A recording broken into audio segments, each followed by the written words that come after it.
Congratulations on completing the SEIS training on the Spring 2010 updated requirements for the participation of students with disabilities in MCAS.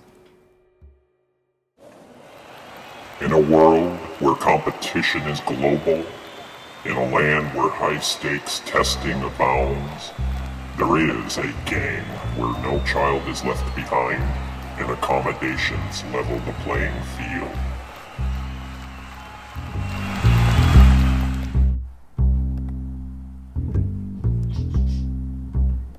The appropriate use of accommodations provides students with disabilities greater access to classroom instruction and assessments.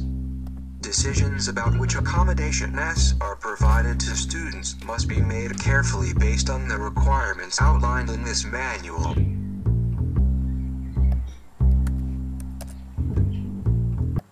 Accommodation.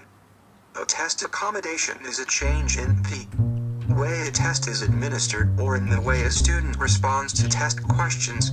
Similar to instructional accommodations, test accommodations are intended to offset the effects of the disability and to provide students with the opportunity to demonstrate knowledge and skills on statewide assessments. A Student who does not have a documented disability is not eligible to receive accommodations on MCAS tests, regardless of whether the student already receives instructional support or accommodations. In cases where an IEP is under development, the IEP team must have met and agreed upon which MCAS accommodations are necessary before a student may be provided the accommodations. 2, 4, 6, 8. How do we accommodate differences in learning styles? We are all able to know the world through language, logical, mathematical analysis, spatial representation, musical thinking, the use of the body to solve problems or to make things, an understanding of other individuals, and an understanding of ourselves. Can we see the world through the eyes of visual learners? Can we hear the voices of our inner musicians? Can we feel the joy and clap our hands for our kinesthetic learners?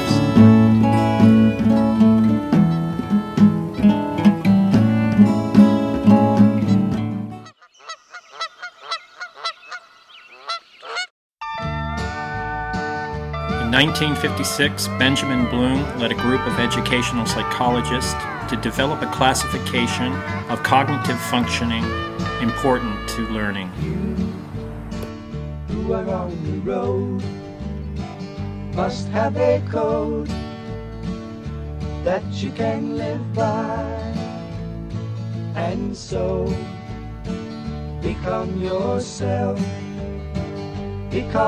Universal design for learning involves multiple means of representation to give learners various ways of acquiring information and knowledge, multiple means of action and expression to provide learners alternatives for demonstrating what they know, and multiple means of engagement to tap into learners' interests. So team, we must not lower the standards bar so that all students achieve. We must break through all the barriers to student achievement and raise the bar of progress.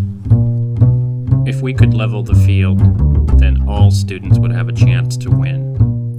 Real differentiation should never mean one size fits all. Go, learning team, go.